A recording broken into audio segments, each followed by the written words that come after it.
What is up, everybody? Welcome to another edition of Sports Shack. This is episode 4. My name is Brandon Natali, and I'm here with Dennis Tui. How you doing today on this fine evening, Dennis? Well, I was telling you before the show, I was just in a great mood today Yeah, for no reason at all. Just yeah. in a great mood.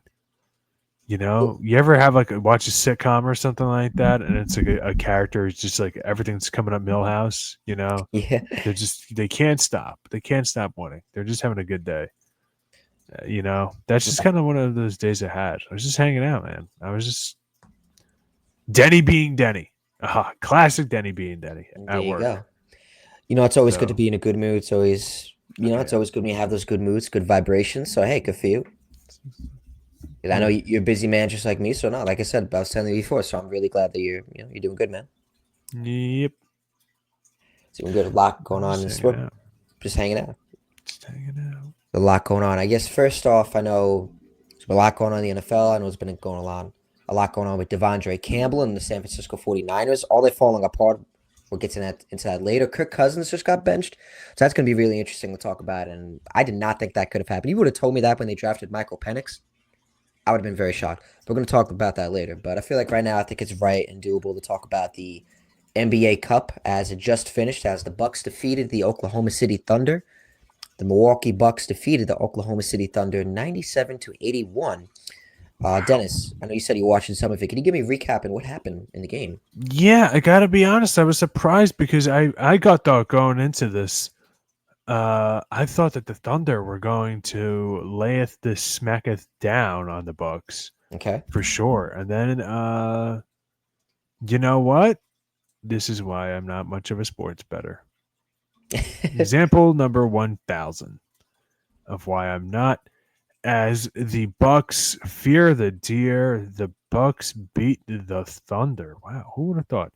Deer versus nature. Deer win this round 97-81. It's a one-game playoff.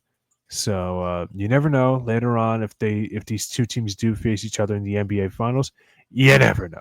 Isaiah Hartenstein, pretty good game for the Thunder too, 16 and 12. Okay. Jalen Okay. Williams had 18 points. SGA had 21, but on 8 for 24 from the field. So very inefficient game for him. That's about a 33% clip. Not good. Not good at all. Two Not for good at nine all. from three. So they played some good D on him. 1 for 6 for Isaiah Joe. So it looks like despite the Bucks having many concerns defensively early on this season, they were able to tighten up. They got the Allen key and they tightened up, Brandon. Holding the Oklahoma City Thunder, one of the better 3-point shooting teams in the league, one of the better teams in general, probably the best team so far this season, to 15.6% from three, only 5 for 32.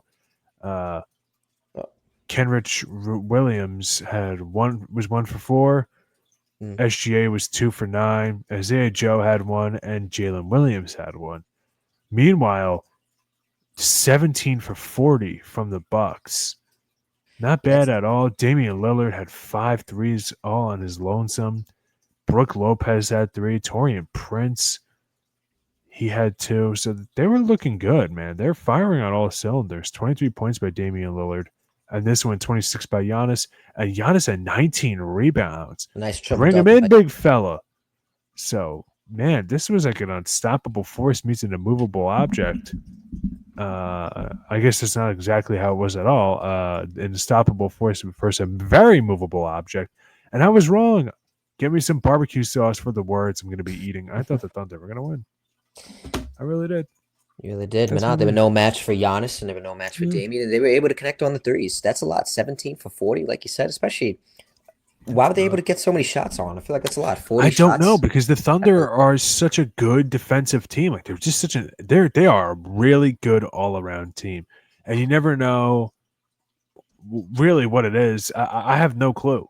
I honestly have no clue because in the first half, like it was a tight game for much of it. And then, going into the half, it was 50 points for the Thunder and 51 for the Bucks. So Okay. tight game. And then quarter three, that's where they pulled away. They Right. That's outscored where the they ran Oklahoma away with City it. Thunder Yeah. 26-14, and then in the fourth, they outscored them again 20-17. At that point, obviously, the game is already out of reach. for the Thunder. So they were just able to tighten up when they had to. And sometimes that's all it is. I mean, it's a game of runs. Yeah. And as the Black Eyed Peas would say, and the beat keeps running, And run it and and run. running. There you go. And Go Bucks. I know the podcast is already getting started. So hey, so Black Eyed Peas got us. We got them beat there. So I mean, I know the NBA Cup. I feel like it definitely gained more traction this season, if anything, if not compared to Yeah. last year. I mean, it's cool to see that the Knicks were in it, and I feel like it was definitely more interesting than it was last year. I feel like it came around last year, and people were like, what is this? But now I feel like people kind of accustomed to used to the NBA Cup, the mid season tournament, and I feel like do you feel like it picked up more heat this time around, Uh, or am I wrong with that? maybe. I don't know, to be honest with you, because it's not like last year. Like the Lakers won it, and they had the star power of the Lakers. This year, obviously, you have the star power of Damon Giannis, and you have a good young team, the Thunder. So, like, it was interesting in that regard. I don't know necessarily. Like, this is kind of what I expected from the NBA Cup. People were like kind of giving the Lakers grief about putting up a banner for winning it. It's like that's not going to matter now when it's kind of viewed as it's the inaugural one and it's kind of Mickey Mouse. But in 15, 20 years, when this becomes more of Tradition, custom. more of a custom or a tradition, that's going to matter a lot. And this is just year two, and I think maybe you are right. More people were getting in on it, but I don't know. Like, I wasn't really hearing people talk about it. Like the NBA Cup is tonight or whatever. I was mostly the one at work who was bringing it up to people. Even when the Knicks were in it, there was kind of like some scuttlebutt around, like, "Oh, Knicks are in the Cup tonight. Let's see." But it wasn't too much. It wasn't as much as I would thought, especially given how good the Knicks have been this season. So, whatever. It's Yeah, cool. I'm happy for it. It gives something, gives the players something to play for. As long as the games aren't ridiculous, kind of blowout in the second quarter games. Like I just give me something close. Horrible example to pick as the Thunder boat race them, but I mean the Bucks boat race the Thunder. But I just, you know what, I'm just kind of over the blowouts early on. Like I can't. They're unwatchable. Mm. So good job by them. Yeah. Hey, good job by the Milwaukee Bucks. Shout out to them. And there's been a lot going on. So I feel like there's been a lot going on in the NBA world in terms of. So I know you just mentioned the Lakers. So LeBron James is, of course, always in the media. Like he's always in the limelight. He's always getting talked about. This time, I don't feel like for the good reasons. And so is Anthony Davis. Now, is LeBron trying to request a trade? What's going on now with the Lakers and that with the trade situations? I know that um, just hearing LeBron James rumors, which I think is crazy. I don't think LeBron ever want to get traded away from the Lakers, but it seems like there's some tension there. Can you fill me in? It's definitely in the Lakers' best interest to trade LeBron. Definitely. But I honestly kind of don't know where the market is. Who Obviously, he's would trade for LeBron. LeBron now at this point of his career? Yeah, like for how much he's making at this stage in his career, is he going to overhaul the whole roster? Like it's just it's such a headache. And honestly, the difference between a lot of these teams now, they're not as stark as they were 10 years ago. I think history as we go on, if you want a breakout clip, history as we go on is going to remember the 2010s is probably one of the worst decades in basketball history Wow. Okay. because All there right. were four good teams every season, and the rest of the teams sucked. There were good players, but teams sucked. Now, I think it's a little more even. The difference between some of these teams, especially particularly the Western Conference, is really not that stark in terms of the talent on the roster. Let's look at the West real quick. The 1 through 10 of the West: Thunder, Grizzlies, Rockets, Mavericks, Nuggets, Suns, Timberwolves, Warriors, Clippers, Lakers. All those teams have one or two stars on them. All of them. If you want to expand it to on the outside looking in, 11, San Antonio Spurs have Wemby, the best young player in the league. 12, the Kings have De'Aaron Fox, DeMar DeRozan, and Dom Sabonis. Good players, fun to watch. You know, Yeah. I mean, if you have 12 teams that are competitive like that, that are at or around 500, you'll take that any day of the week for your league. And I don't think this is what it was years ago. I think years ago, if you wanted to make a trade and give up assets and stuff like that, you kind of had to take that step. Now at this point in the season, so early, you can wait to see what teams kind of bottom out. Assuming he gets traded to a team in the East, I don't know who would take him. I think the Knicks, their culture and what they have built, they're fine the way they are. I They're think that's fine the the way. last thing Nah, they yeah, need. they're fine the way they I think are. the Cavaliers are fine where they are. The last thing they need is a reunion with LeBron. The Celtics are fine where they are. The Magic, they've had a lot of injuries, but what would you have to give up to get him? Because if you brought in LeBron, your roster's still not complete. You know, like you're going to need draft picks for him. Yeah, And yeah, that's what the Lakers really need. They really need draft picks. And he's going to want to win now. The Bucks don't have picks to give. The Heat don't have picks to give. The Hawks, maybe. I don't even know what their pick situation's like. The Bulls, they desperately need to be getting picks, so they wouldn't be getting him. The Pacers, they start the year off really slowly, and they're starting to kind of trend back positively. They're 5-5 over their last 10, but that's with a 2-game winning streak, and they're still 3 games below 500. So I don't know what that deal is. The Philadelphia 76ers season has been an unmitigated disaster. and they 8 might and move to Jersey. 16. They're 8 and 16 while being 6-4 for their last 10. So think of how bad it was for them. I just don't see a market for him. I really don't. I know some people might push back on me, saying if you think the difference between a lot of these teams isn't as drastic as it used to be, then wouldn't it be, bringing somebody like LeBron in help you out a lot? But think of what you're giving up for him. He's in At this his point in his career, yeah, 40s. yeah, He's well into his 40s. He's shown to be injury prone the last couple of years. Last year he was fine, but the mileage that he has on him, it's got to worry teams. And again, are you really going to leverage your future to win now? And if you don't win now, then you're in really deep trouble because now you don't have a future and you don't have a present. That's kind of the situation the Lakers are in.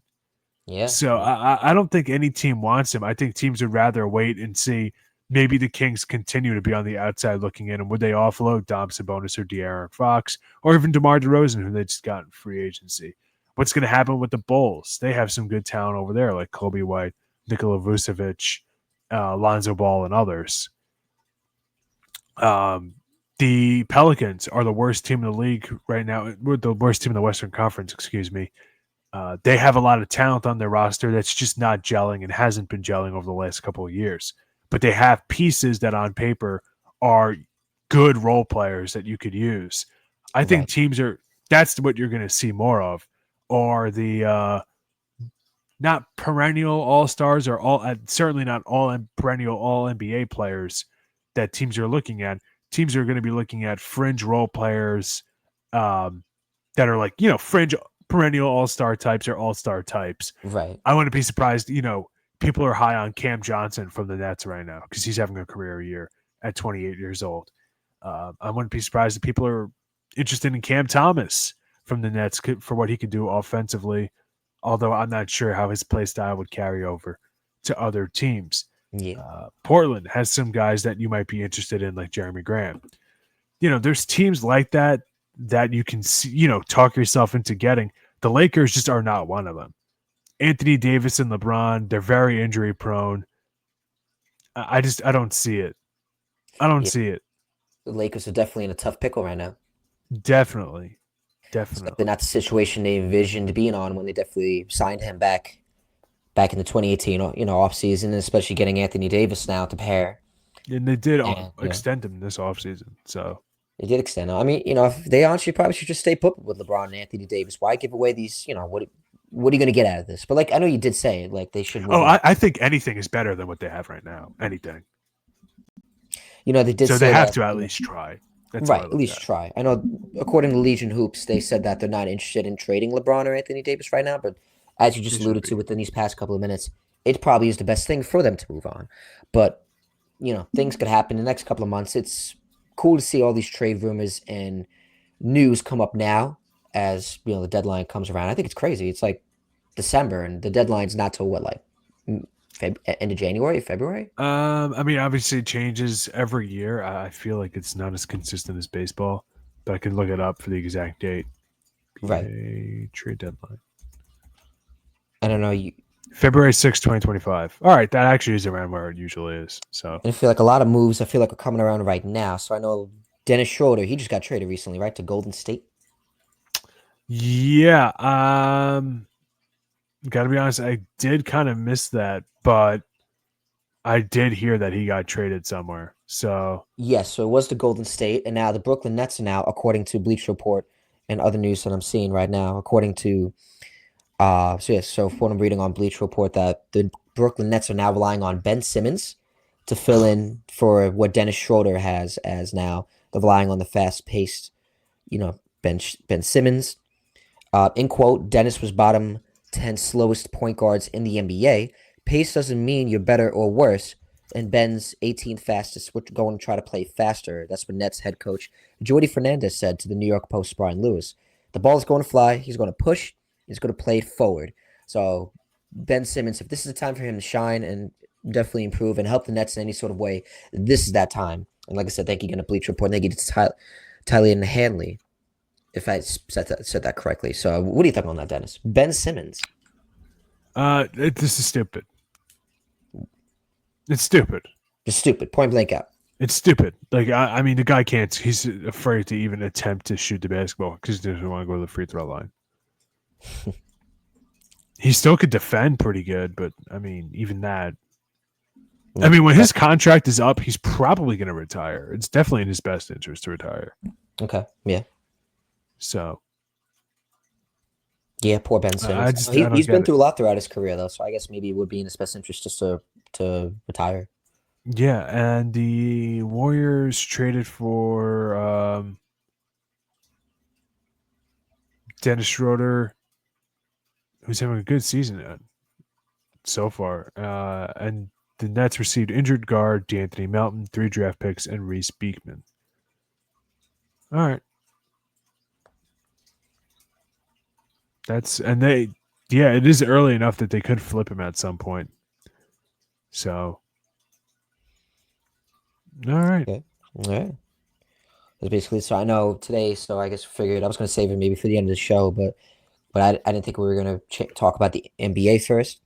I should have known that because the NBA Cup was just tonight, so but I figured today for today's flashback video, today's Sports Shack flashback sort of on this date. Yeah, that's better. For today's Sports Shack on this date, we have Vince Carter was traded to the New Jersey Nets, not the Brooklyn Nets, the New Jersey Nets from the Toronto Raptors, and here's a video to show it. Time now to log on to NBA.com, where we begin with the blockbuster trade involving Vince Carter. Veteran center Alonzo Mourning was one of 3 players traded to the Toronto Raptors as part of the deal that brought Air Canada to the New Jersey Nets. Mourning, tough move. He walked, no call, and slams.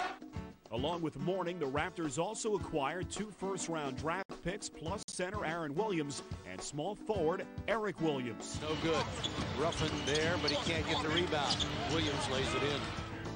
Heading to New Jersey is one of the game's most exciting players, Vince Carter, who's currently on the injured list with a strained Achilles.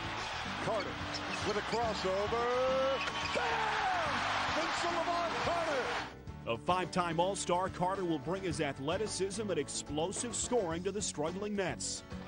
Carter in here first. He brought that ball down and up and scored.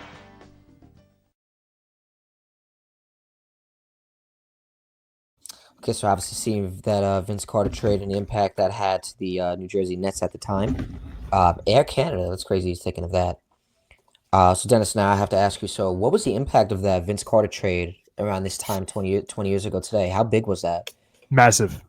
He legitimized the NBA in Canada. Yeah.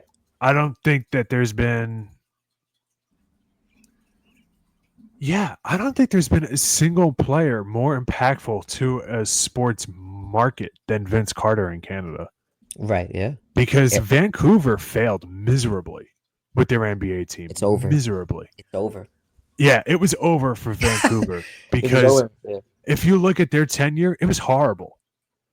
Guys didn't want to play for them. Who was it? Oh my God! Was it Bonzi Wells? What was this? Vancouver? What? The Vancouver Grizzlies, who now became the Memphis The Grizzlies. Memphis Grizzlies. Yeah. Yeah, as you can see, I remember watching Yeah, a who was documentary it? on Oh Vince my Carter. God! I'm pretty sure it's Bonzi Wells. I'm gonna Okay. Google it in case I'm wrong. Who refused to play for the Vancouver Grizzlies? Man, refusing to But play. he was for a them, high that draft guy's pick who crazy. refused to play for them because they're in Vancouver.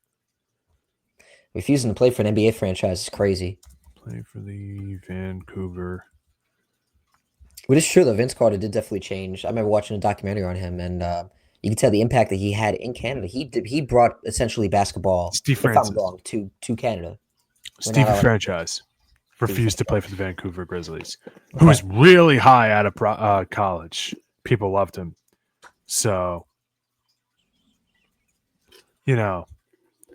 that's to see like that team kind of collapsed on itself, and the Raptors are still a team, an NBA team, obviously, and decently popular. That's important, and that's mostly due to Vince Carter.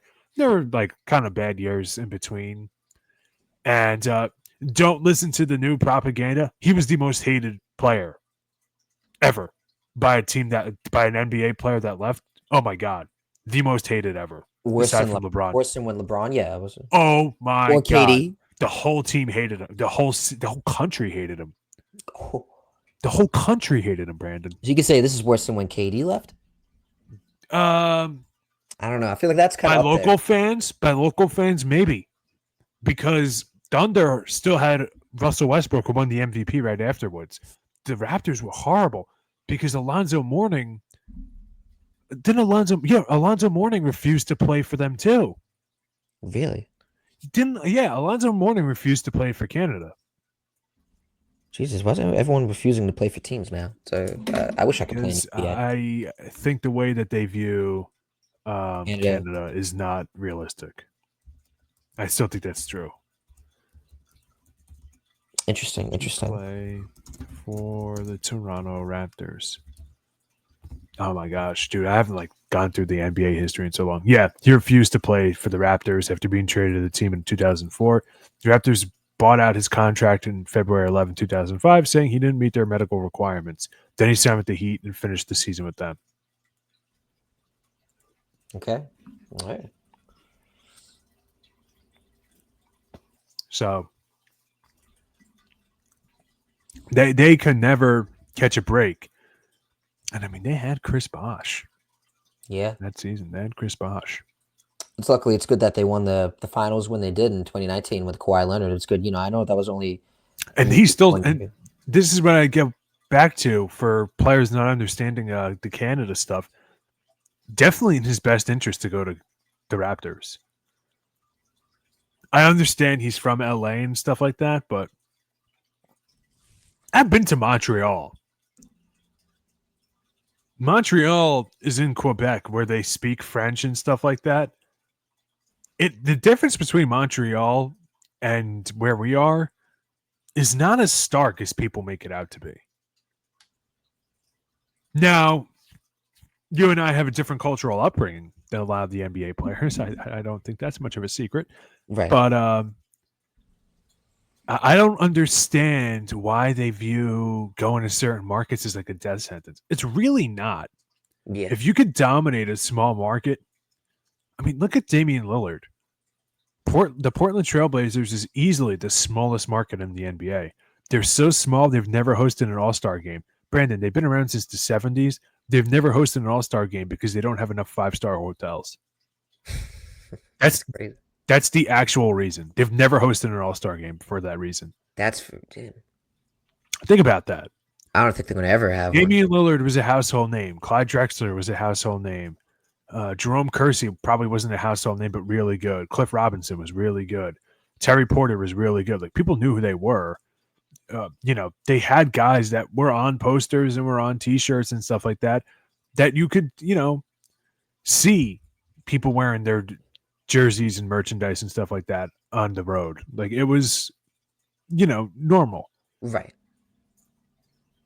So if you can, dominate a small market like that, like Vince Carter was able to do for the Raptors, you can become absolutely beloved. And when you leave one of those small market teams, they hate you. They don't forgive you for it. They don't. And that's like that in any sport. I think now we as sports fans see things, especially in the NBA, as more of a business, it's more transactional. I don't know how many fans anymore, the percentage of NBA fans with viewership and people who follow it on social media and people around our age, how many people root for a team and root for players? Like I work with another Suns fan. He's not a Suns fan. He's a Kevin Durant fan. So he wants the Suns to do well. He's rooting for the Suns. And him and I talk about the Suns because he's been following them since Durant went there. And, like that's very common now. Yeah. Very common. I'm sure you and I know a bunch of people who are like that don't root for a team, root for players.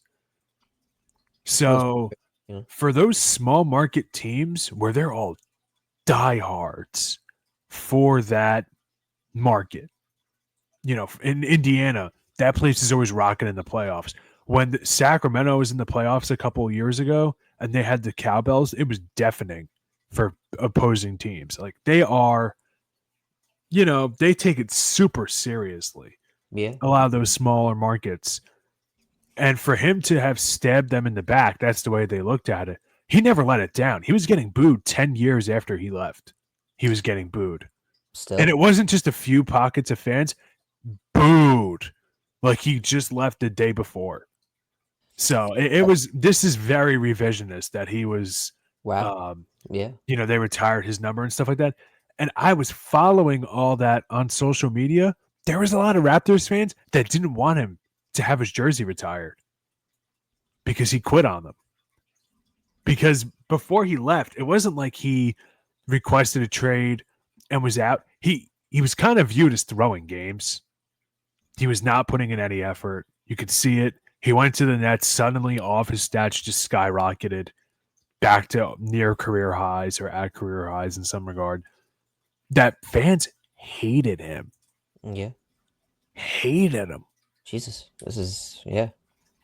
And then with Bosch, trying to build around Bosch, it was so hard. They couldn't attract free agents. And then he winds up going to the Heat. And then, of course, they get Lowry and DeRozan. They start doing good again. But they were never able to attract free agents. So they're happy with their 2019 ring, but I'm sure they also feel like there's some money they left on the table. So, yeah, this trade definitely had more impact on the NBA than a lot of people think. I feel like LeBron and KD, they definitely took away from the impact that Carter trade had 20 years ago. Or maybe I think that's a fair way of looking at it. I think it's cool looking at Vince Carter, just seeing the meme of him when he gets his jersey retired. It makes a lot of sense now and why he was like that. For anybody that didn't know much about the history before that, with the Vince Carter trade and the impact he had there. Like I said, I've seen the documentary on Netflix. Really powerful, really great documentary. It definitely details a lot of it. And so just seeing him coming back now, you could definitely see how much he made an impact there. So, kudos to him that he got his jersey retired. And the meme makes a lot of sense now, just looking back on it and going over the impact of this trade. So I thank you, Dennis, for, letting, obviously teaching me.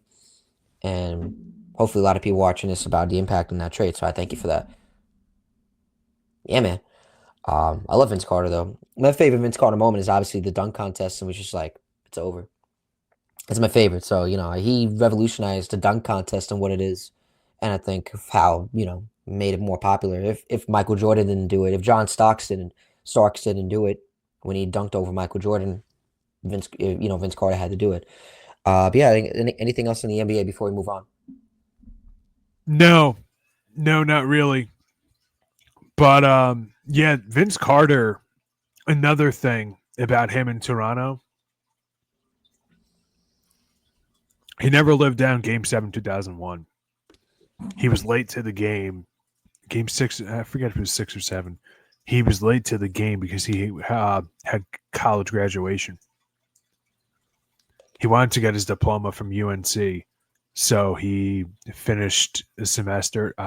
Don't ask me the logistics on that, but he got credit and he walked at graduation, and then he went to the game later on, and he was fine. His stats were great, but for whatever reason, fans hated him for it.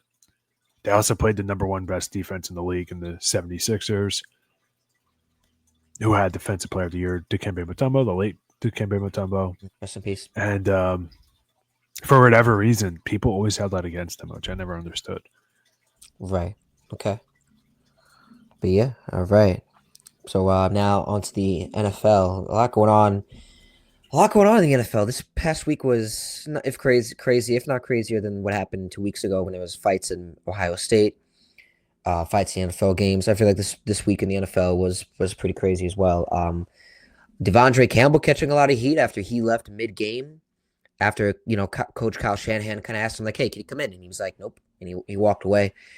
So he definitely caught a lot of heat from that. And, man, the NFL, not just the NFL world, but the sports world did not let him down for it. And rightfully so. I can agree with the, everybody kind of giving him the heat. Then again, like I said, I'm not in Devondre Campbell's spot. I'm not in the Niners locker room. I'm not in the organization, so I don't know what's going on behind closed doors. It just doesn't look right. You shouldn't leave your team like that in the middle of a game, especially when you have someone who on the practice squad could be fighting for that spot. You are an aging veteran who wants to keep playing. He could have been in that spot. Instead, you decided to walk out mid-game when the Niners already have a lot of injuries that's going on, and you got players like Jadarius Ward who lost their kid, I believe his 2-year-old daughter. And he said he's been fighting it every day. He said he fights the pain emotionally, mentally. He can't handle it. He can't deal with it, but yet he's still there. Trent Williams dealing with some back pain, and I believe he's having some family problems. I believe his son passed, which is messed up. So he's battling some stuff too. So I just don't know what Devondre Campbell's reason or excuse was to leave mid-game, but that's kind of like an unwritten rule. You don't leave in the middle of the game. At least settle that for after. Because like I said, that's when you're in battle. You can't do that. So, like I said, I'm not in his spot. I'd like to know more why. And I know Nick Bosa said that he said he was complaining before the game, but he didn't want to do anything. Nick Bosa, because he didn't want to cause more of a distraction, which is reasonable. So I just want to know what his reason was to kind of leave him mid-game. And I think the Niners just said they suspended him. So John Lynch announced that he's been suspended for the remainder of the season due to conduct detrimental to the team, and I believe that's going to suspend his pay.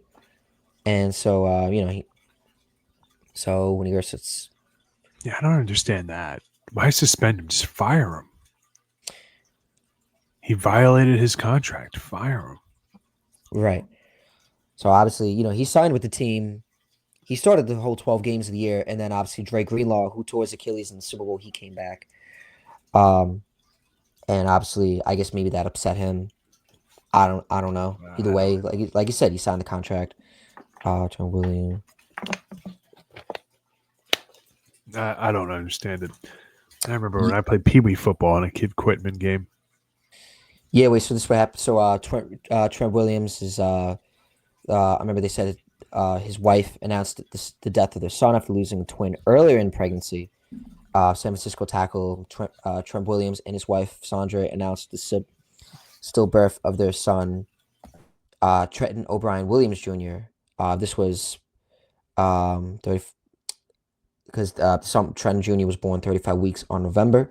This was December 3rd, 2000. This was earlier in December 3rd. Thank you to the New York Times for that. So yeah, like I said, Trent Williams. There's a lot. The Niners are battling a lot right now. So I just feel like Devondre Campbell. What excuse did you have? It's kind of how it should be. I guess should be looked at.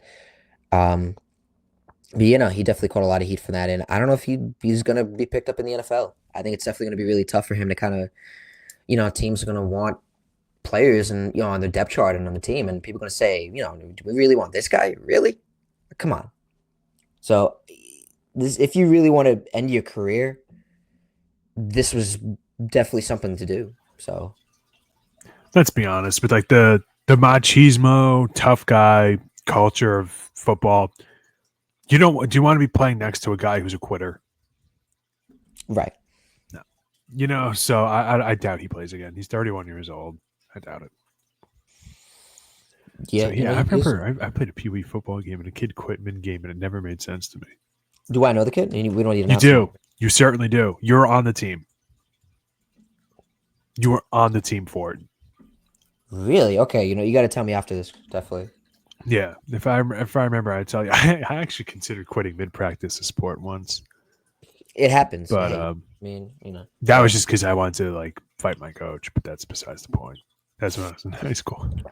I feel like it's like an unwritten rule, though. You shouldn't leave during especially a game, though. Like I said, Niners are just battling injuries left and right and personal stuff on the side. It just didn't look right. Yeah. So, like I said, I don't know what Devondre Campbell is battling, though. I hope he finds resolutions and solutions to whatever problems he's dealing with, and I wish him nothing but the best. Like I said, because I feel like he's it was unacceptable what he did.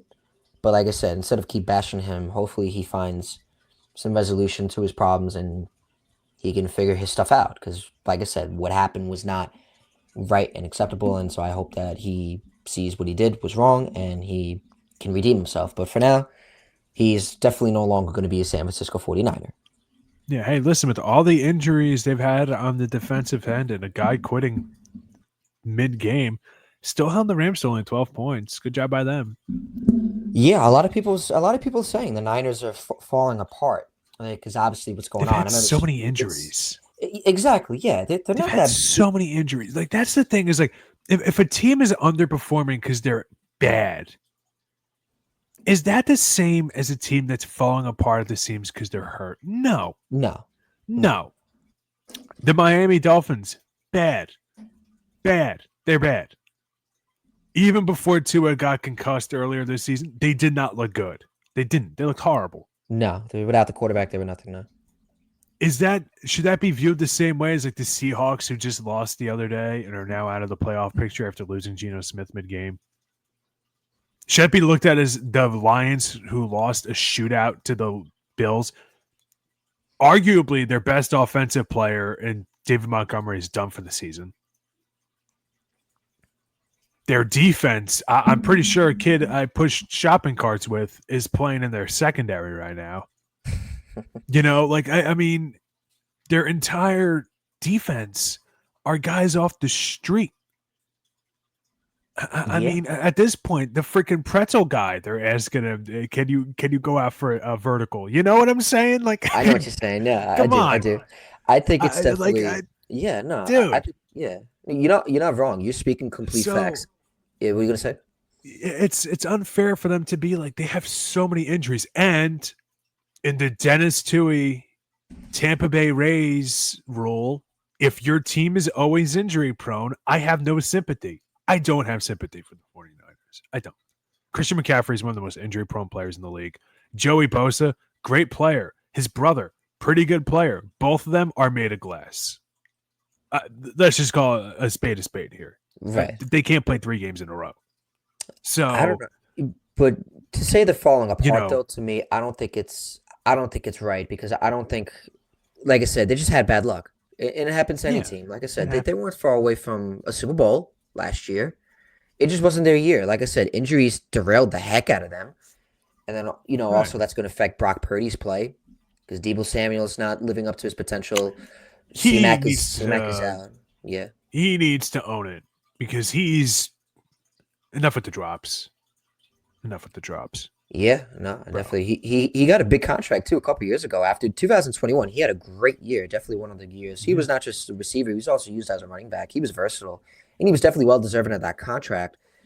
Like I said, I don't know what he needs to do. I don't know if he needs to change up his routine, do something. He's also has some injury problems too. But like I said, to say that the Niners are falling apart, I think to me that's ludicrous. I just think they just had bad luck with injuries this year, and it just wasn't their year. So hopefully next year when they come back, they're healthy. Like I said, of course, CMC he's injury prone as usual. So I just feel bad because I don't know how it's going to affect Brock Purdy's status because Brock Purdy's. I think he's a great quarterback, and when he has all the pieces together, he's definitely. I wouldn't say an elite quarterback, but he's a great quarterback. So like I said, I don't think they're falling apart. I just think it just was not their year, and they just hopefully can come back and retool and obviously have the same players they did the year before. Yeah. As far as the McCaffrey thing, as somebody who took him first overall in a fantasy league this year, our league. Oh yeah, I wonder who that is. Yeah, me. I just said it. I still can't get over the fact that he was questionable 3-4 hours before tip off, and it's like, oh, actually, he's going to miss 3 months. You know what I'm saying? Like maybe it's on their medical staff. I don't know where that weird like lisp almost came from. Maybe it's on their medical staff. Yeah, I don't get it. Maybe it's on their training staff. I honestly have no idea. Because that still is bizarre to me. It could be like, oh, gamesmanship. It's like, if that's the case, then Kyle Shanahan, I think you owe me $150. But, Yeah. Here's one for you. Here's a breakout clip. All right. Ready for this? Yeah, I'm ready. Yeah, go ahead. I've been Did the 49ers move off of Kyle Shanahan?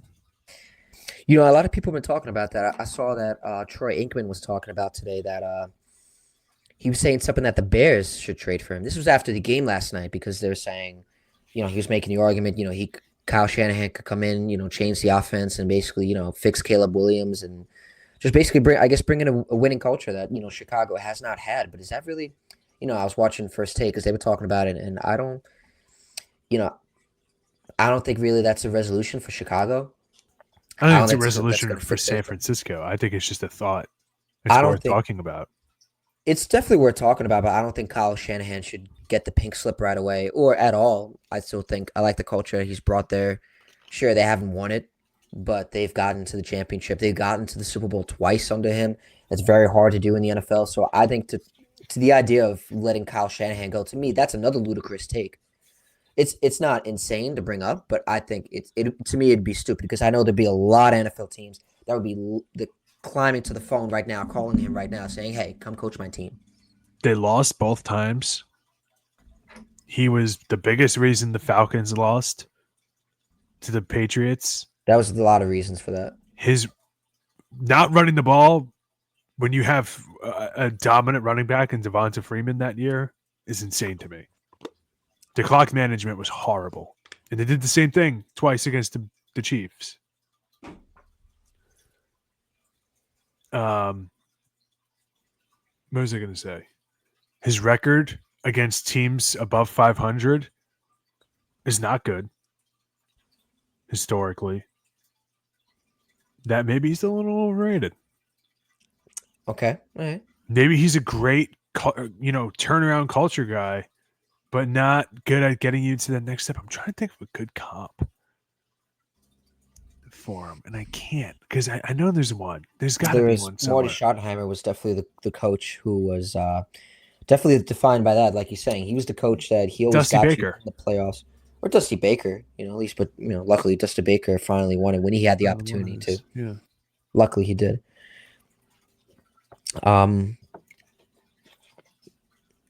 Let's say. But no, I think they should move on for Kyle Shanahan. That's just me. I don't think so either, but like I said, I do think it's worth at least thinking it over, especially with Mike Vrabel right there for you. Yeah, that's another team. I like Vrabel, man. I like Mike Vrabel too. I know there was something today where they said the Jets, Mike Vrabel for the Jets. Hold on, let me bring it up real quick. That in terms of him, he would be. Vrabel is the Jets' top head coaching pick, according to multiple NFL sources. Say that the New York Jets covered former Titans head coach the most. That's according to SNY. So that is definitely something I'm intrigued. I've said it before, and I've said it to everybody for a long time. I love Mike Vrabel. To me, he's my number one choice, besides maybe Aaron Glenn. And I love Ben Johnson, but I don't think he would come here. And then, not Bill Belichick. I mean, I don't think Bill Belichick would have came here. Well, they interviewed him supposedly. No, they reached out to him. Like he reached out to them. His camp reached out to them. I don't know what that was. I don't know if that was something where whether you are reaching out to all teams and seeing, hey, like I heard you have a head coaching opening. I'm interested Well, in talking to you. I'm sure if he, it definitely has to be some that's definitely big. credible source to that. Like I don't think if The the whole Jets, league's reporting it, so it's got to be true. it has to be true. I don't think if Belichick, I think if he didn't want any involvement with the Jets, I don't think he would have reached out to them at all. It has to be true. I don't like the Athletics sometimes because I don't like some of the stuff they talk about with the Jets, even though some of it might be true. But I just feel like a lot of the articles they have around them is always negative. I don't really feel like they have any really good things to say about the Jets. But hey, like I said, they haven't done anything good to prove that anyways. Like they haven't done anything to show any positive, talk about them. So I get it. I get it. I'm not, I'm a realistic NFL fan and not just a big Jet fan. Like I'm a big Jet fan and I'm also a realistic football fan. So I get it. But like I said, there definitely is truth to that. But Belichick saying he had interest in, talking about the Jets about the head coaching interview. So I don't, I think my dad said it. I don't think he would have watched football if Belichick ended up coaching the Jets.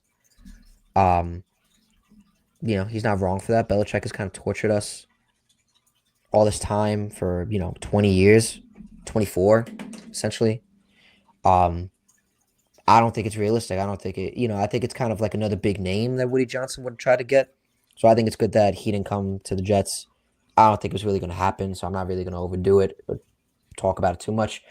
But getting back to Mike Vrabel, I think Mike Vrabel would be a great fit for the Jets because I think it'd be great because he would come in, he would demand accountability, a winning culture, discipline, and just like I said, a winning culture. I think he'd be great for the Jets, and definitely something they need. They need someone that's experienced, who knows how to build a culture, build winning, build discipline, build accountability.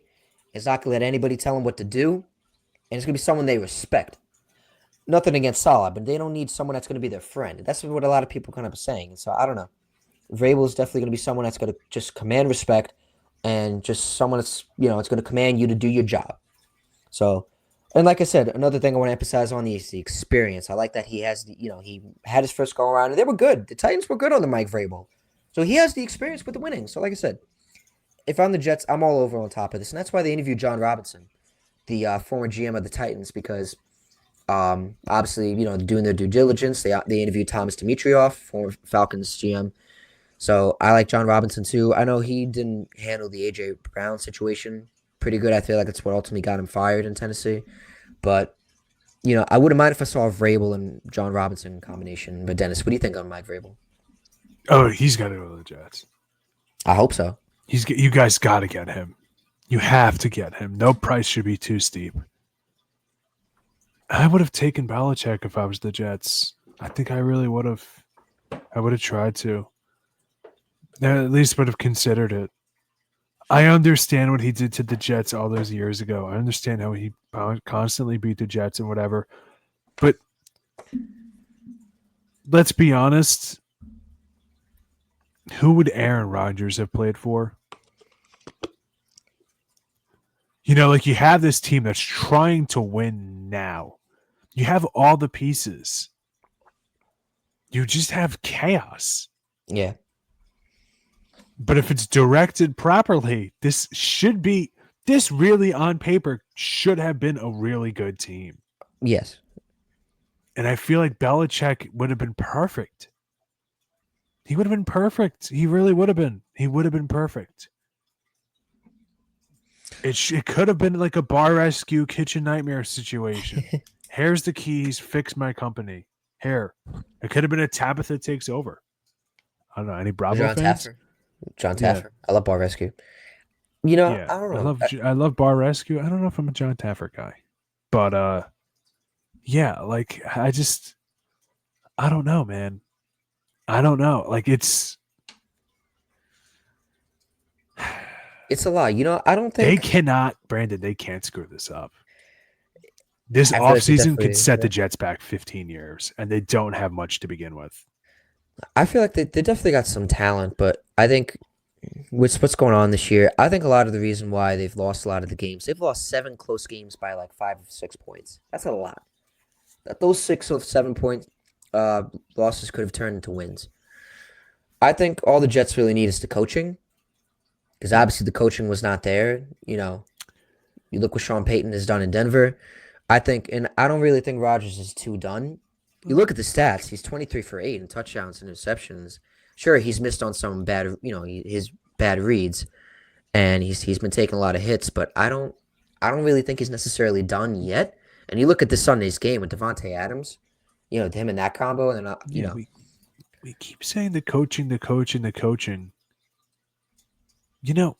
Maybe we should have acquired Devontae Adams before we fired Robert Saleh. Is that unreasonable? no, Is nothing it against unreasonable? Saleh. Like Joe Douglas is fired, so at this point, there's no use crying over spilled soda. But we know what the problem with the Jets is. It's Woody Johnson. Oh, it's been that, yeah. It's No. Woody Johnson. There is no reason to fire Robert Saleh. I get it. I get it. He wasn't perfect. I know he wasn't Mike Ditka. I get it. I get it. They nosedived since he's gone. They needed Devontae Adams and Aaron Rodgers to play like it's 2014 and you and I are freshmen in high school to win a game against the Jaguars team, Brandon, that is an embarrassment to the sport of football and have been walked all over by everybody and their mother this season. No, I agree. You definitely hit it right on the nail. If If Woody you got to Johnson- move heaven and earth and play like your life depends on it to win a tank warfare game, there's problems. really? I think if they definitely should have. The defense, dude, under Robert Saleh, the defense was not this pathetic. No, It's pathetic. They should have kept Salah throughout the season and then let him go. I feel like Right. Woody Johnson had a problem with him the whole time. I think it was Yeah, for definitely whatever the reason stupid. was. It definitely was stupid to let him go 5 games into the season, thinking Yeah. you were going to have a spark plug with Jeff Ulbrich. It made it worse. And Definitely. it's crazy that Woody didn't see that, and it goes show the incompetence of ownership, dysfunction Yeah. that goes on with the Jets. And like I said, it's a shame because fans like me don't deserve that. So I would love for Woody to sell the team. Is he going to do that? I don't know. But like I said, it's definitely true. They never should have fired Saleh.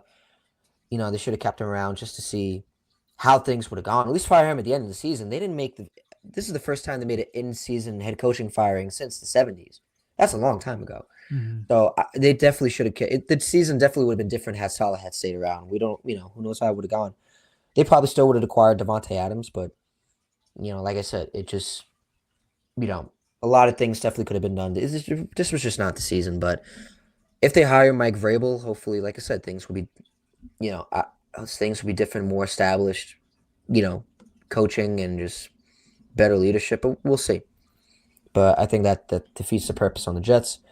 So I know, like I said, the big news coming out tonight, though, the Atlanta Falcons announced that they had benched Kirk Cousins even after they won last night in Monday Night Football against the Raiders, but it wasn't a good showing.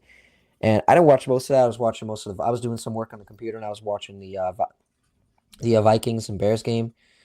But man, it's just I feel bad for.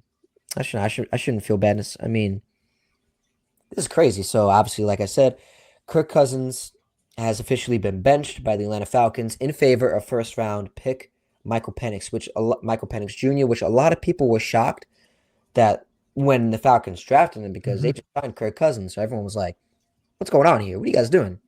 But so obviously, Kirk Cousins had a great start to the season. He was great. Kirk was doing the swag surf down in Atlanta after they defeated the Buccaneers in our Thursday night matchup. Great game, too. That was a big shootout with Baker and Kirko. And then the Falcons, obviously in the last 5 games, though, it's not been fun for, there's been no swag surfing. It's been mud surfing, I guess, something, whatever you want to call it. Cousins is 1 for 9 in touchdowns and interceptions, and the Falcons are 1 for 4 in the last 5 games.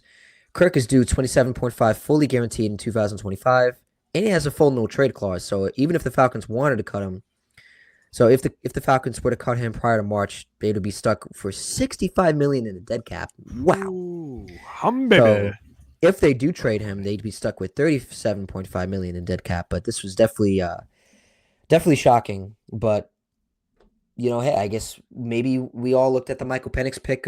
We can look at it a little differently now than we did back in April. I definitely was shocked because I like Kirk Cousins. I liked him for a while, but I'm sure he doesn't win too much, but he's a great quarterback.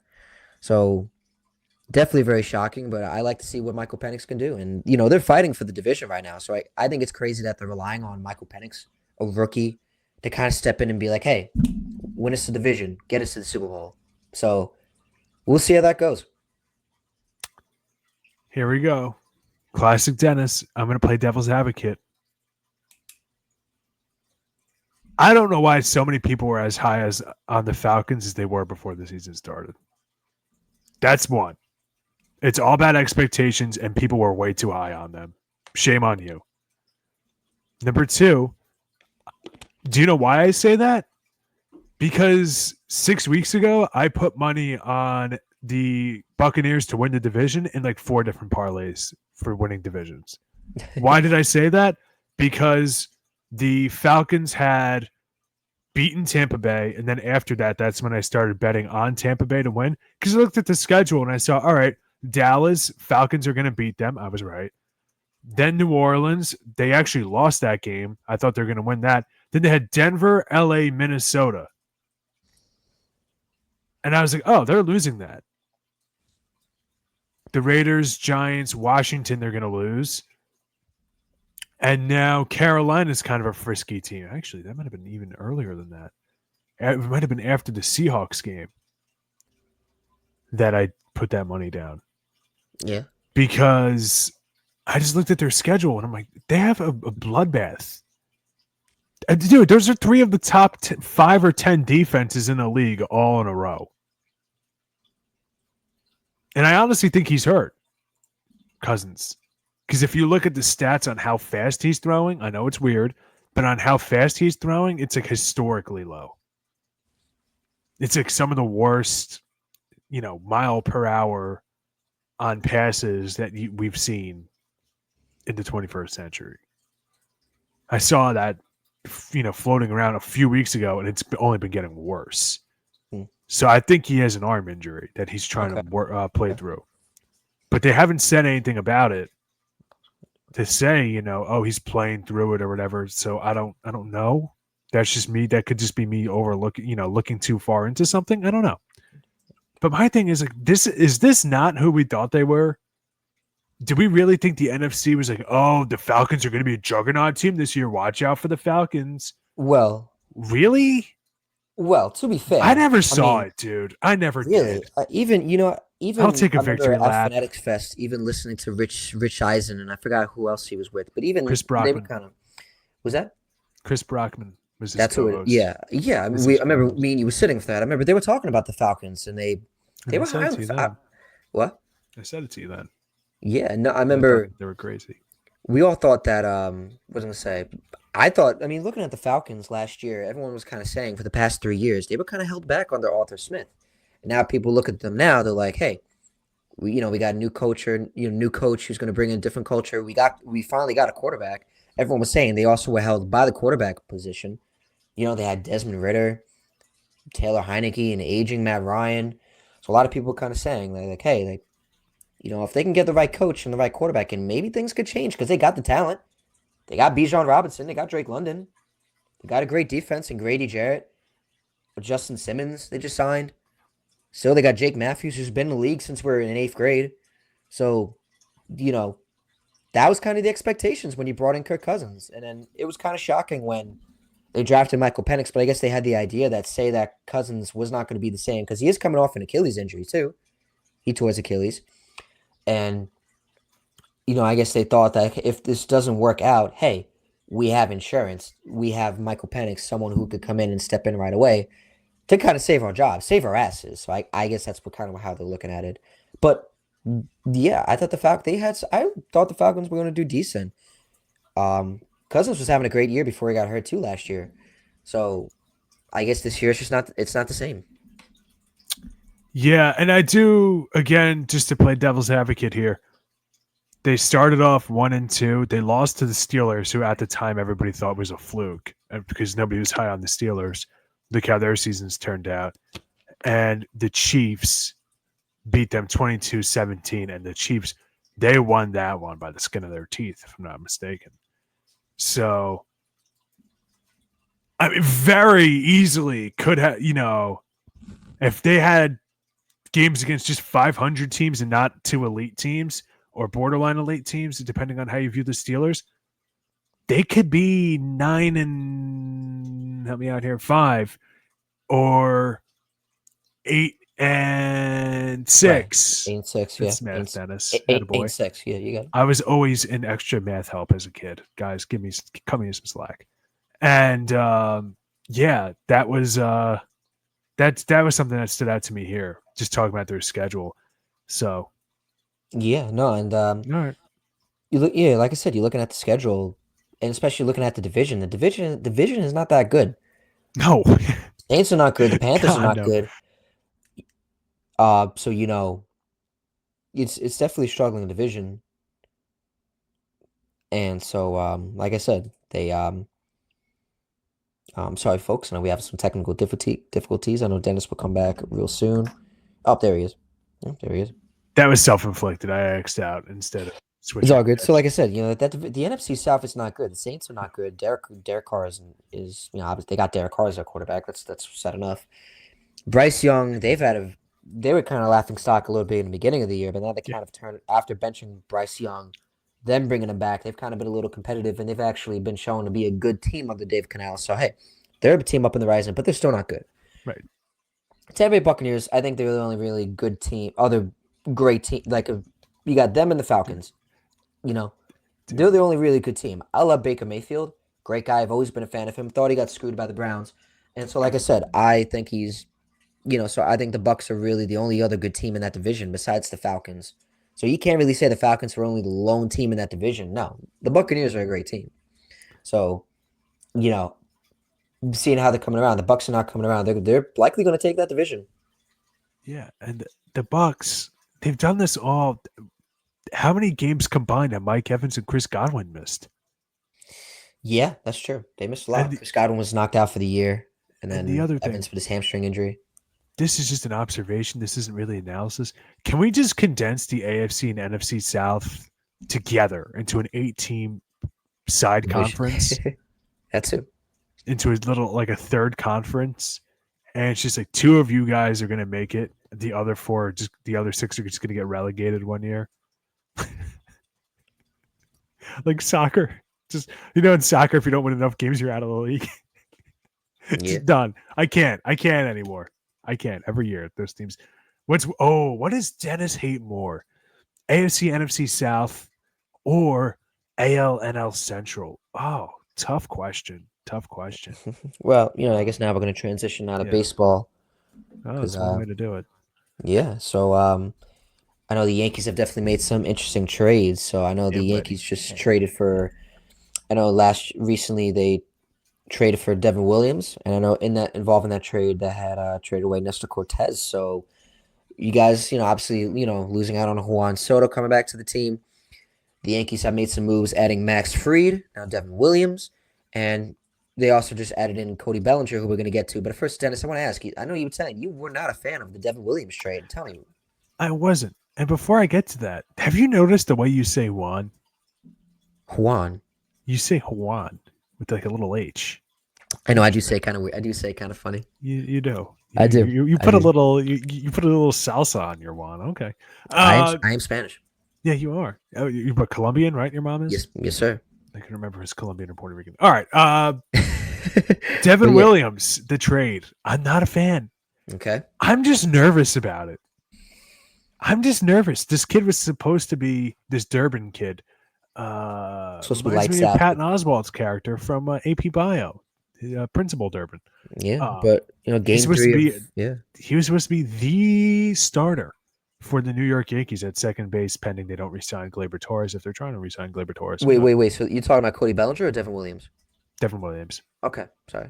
And then the Yankees also threw in Nestor Cortez. So without Willie Adames, who went to the San Francisco Giants on a 7-year deal, yes. Thank you. You already had that up. He's obviously going to be their second baseman, their starting second baseman. kind of weird. They're that high on him. And to me, it's more of something seems shady. They love Nestor Cortez. Well, not love, but they are a pitching factory, the Brewers. You're bringing in Nestor Cortez, which means you have faith in him to some degree. And Devin Williams, who they have under contract. Didn't he sign an extension for 3 years? Devin Williams contract. I'm not sure. I'm not too sure about that. Thought he might have. Well, now I feel like an idiot. No, I don't. He's on the team until next year. He's an unrestricted free agent in 2026. Okay. But still, it seems kind of odd that they would trade him away for something like this. You know? And the other thing is screwball pitchers never age well. I know what you're all thinking, Dennis. How many screwball pitchers have had their prime in the 21st century? Aside from Devin Williams, can't think of any. Okay. And you know me, I get a little beautiful mindy with some baseball. But I can't think of any. The last dominant screwball pitcher I can think of is the late Fernando Valenzuela, who fell off drastically with arm injuries. Granted, Tommy Lasorda, another rest in peace there. Excellent manager, horrible pitching manager. Probably one of the worst we've ever seen. The amount of guys that they just ran into the ground in the 80s, the Dodgers did. But to think that Devin Williams, he's already had some back issues. There's been some, injuries here or there. I'm nervous. It's just a trade that I kind of don't want. There's enough minor stuff. There's enough circumstantial evidence. If this was Law and Order, big Law and Order guy, you know that.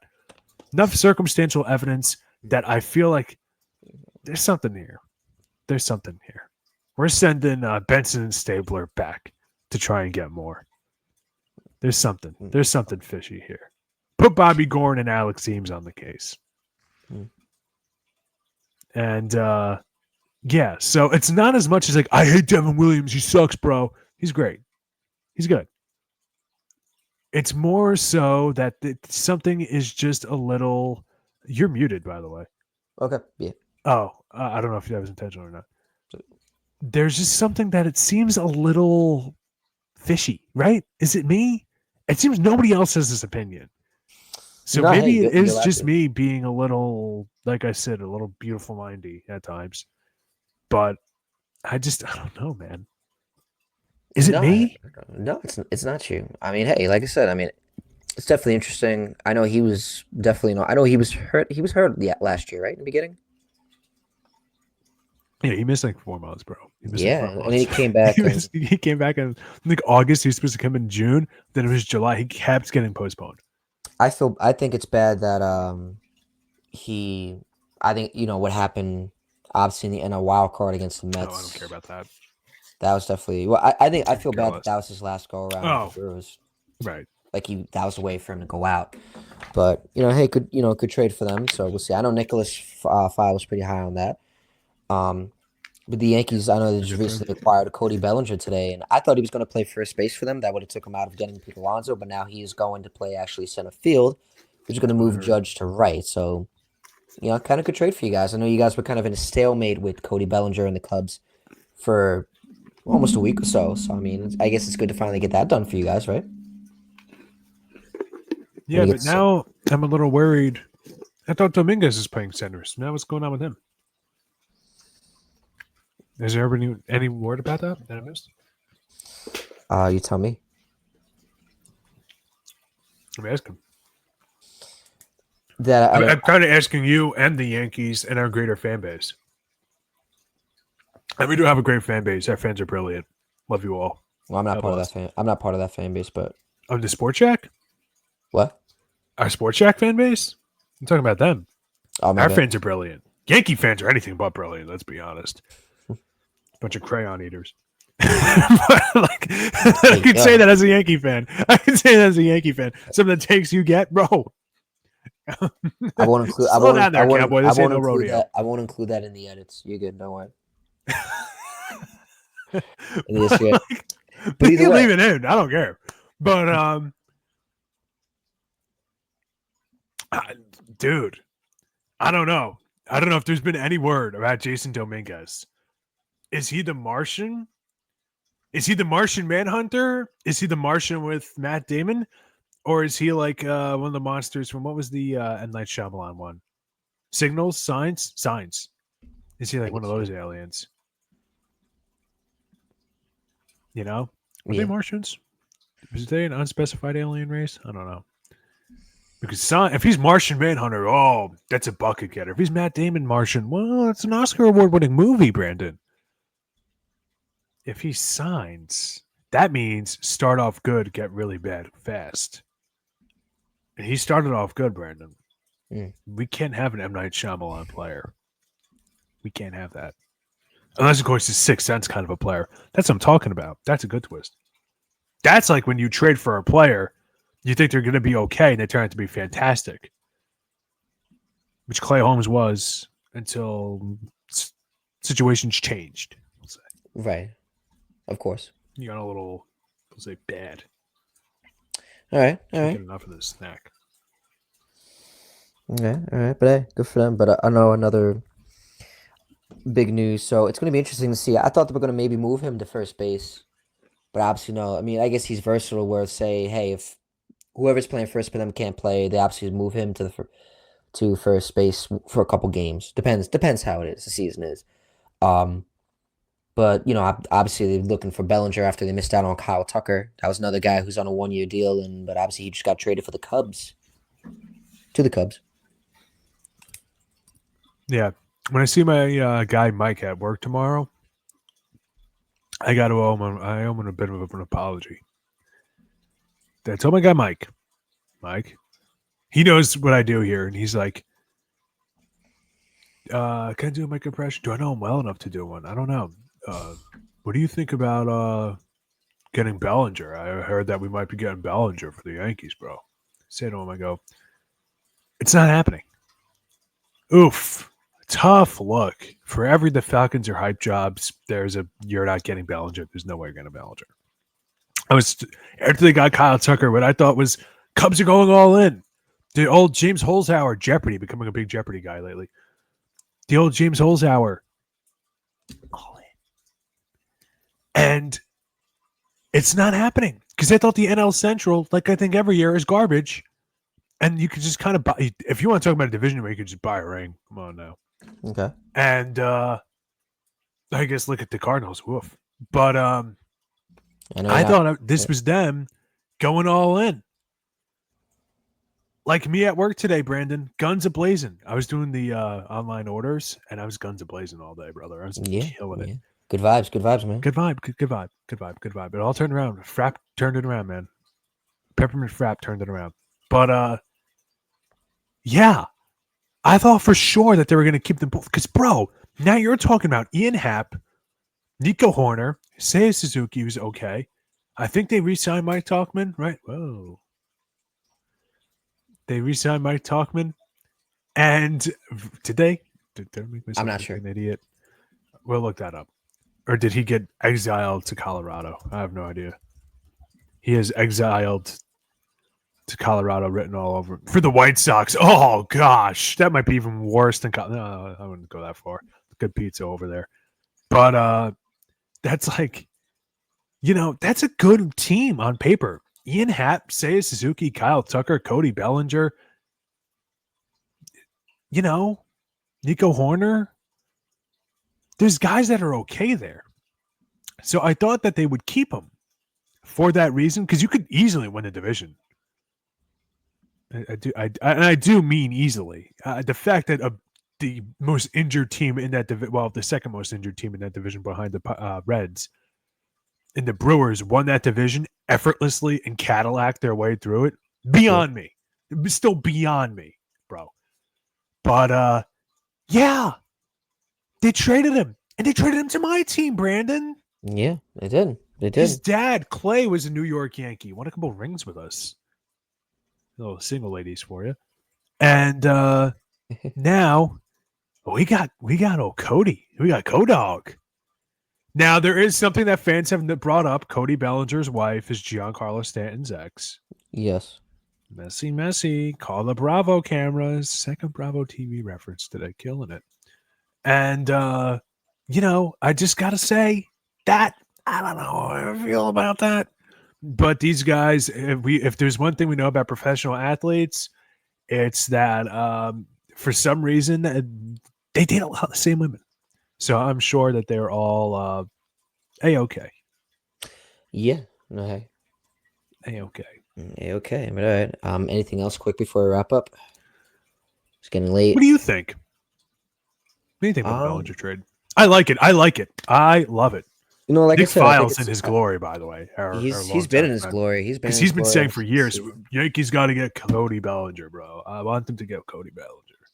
That's a good impression on him too. I think he's gonna laugh when we find out. He's a great guy. Let's say Good kid. We got to get him on. Vincent Tui. Shout out to Vincent Tui. That's my cousin. Nice. Good shout out to him. Oh, cool. What was I gonna say? Forgot my family lineage for a second. I just had dinner with his cousin Kyle's dad. Okay. Yeah. But no, I like the Bellinger trade for you guys. I think, like I said, after missing out on Soto, you guys have been making some moves, making some trades. So, Bellinger is definitely one of them. Like I said, I thought he was going to play first base, but I think it's good you guys added him to the outfield. And so, that's the Yankees are obviously retooling, and I like to see what they're going to do next. Hopefully, they're not going to get Alonso because I want him to come back to the Mets. But we'll see. I know they're looking at Christian Walker too. It's the MLB offseason is really slow, but good for the Yankees. But I guess before I wrap up, next week is Christmas, and so our schedule is going to be. I don't know if we're going to be able to record before Christmas. I mean, I'll talk to you with that next week, but I have to ask. So like I said, so obviously in the sports world going on, what is on your Christmas wish list for the sports world? Great minds thought too much. Like, I was going to see if we could pre-record Monday an episode and do it on that, man. We'll see. Maybe. I'm going to the Knicks game, so I don't know if I'll be able to record it. On Christmas? Or that Monday? The 23rd. Oh, I was saying in the morning. Okay, you know what? All right, we'll record in the morning. Let's record in the mornings. But, yeah, dude. My Christmas wish list, you know what it is? This is a curveball. I'm throwing you the old Doc Gooden. Devils to win the cup. What? Hockey? Touch them all. We talked all four today. Hockey, bro. Devils win tonight 4-1 over the Blues, the same Blues that beat the Rangers yesterday. Take that. And hold that. Hold that L. There you go. There. And the old Larry Johnson. Dude, I'm liking it. I'm looking around. I see the Islanders are burning. I see the Rangers burning. The Rags burning. And my Devils, bro, we're cool as cucumbers, bro. Ice and water. Clink, clink. Shaken, not stirred. No. You know what? For my wish list, I wish for less dysfunction and more continuity and just winning football with the Jets. Yeah. That's all I wish. Cheers to that as a Giants fan. Cheers to that. So I want that. And I want Mike Vrabel as my head coach. And for the Mets, I want them to re-sign Pete Alonso. And I want my Lindor jersey. Hopefully Santa delivers that to me for Christmas. And but the Islanders I don't know about the Islanders. I can't speak too much on them. But, but that's on my wish list. So am I going to get that? I don't know. I feel like if I'm going to ask for that, Santa's going to give me coal instead. But I'm excited for Christmas. Well, maybe we'll do something Monday. Yeah, Santa's given me a pair of Air Jordans and a pair of Vans sneakers. Okay, there you go. That's what I'm talking about. And as far as sports goes, I guess for the New York Yankees, here's another one. Another little Dwight Gooden. Hi. Ha-Seong Kim. I want him. Platinum glove caliber defender at 3 positions. I'll take him. I just realized something for the Islanders. Stop blowing third period leads. Yeah, what's Can going they on? find a way to just You guys hold on to a lead for once in their freaking lives. Like, come on. 7 overtime losses. 7. What's going on with that? I wish I could tell you. You guys have cost me money this year. You know that, right? Your Islanders. Now it's on me. Buyer beware. I'm sorry. But yeah. Meanwhile, my Devils. Anytime I'm thinking, you know what, I want a Starbucks frap. I want my peppermint frap that turns my day around. I just say, you know what? Let's put a little cheese. Put a little cheese on my Devils. Yeah, buddy. Yeah, All right. buddy. You know what? Yeah, let's do it, Brandon. If we record on Monday, if we choose to, it's up to you. It's your prerogative. I'm going to rock the Devils jersey. Okay. All right. The white one. The red one doesn't fit me anymore. The red one is massive. The red one is a dress. If any of you want to buy a Devils dress off me, you can hit me up because the thing is like a 4X, but it's like a 6X. I don't know where they got this sizing from. It was big on me when I was 325 pounds. Now that I'm 235, forget it. I was over 100 pounds in a year. Good for me. Hooray! As I eat snack on soda and cookie at 12:42 at night. That's great. All right. I feel like let's wrap it up because I'm getting a little sleepy. Yeah, clearly. we're running out of fastball. Steam, but I think it's definitely a really great episode. But like I said, thank you to everybody who's listening or watching on this Sports Shack episode of number 4. My name is Brandon Talley, along with Dennis Toohey. Hope everybody has a great day, and we will see you next time. Ballin'. Yeah, a little wave.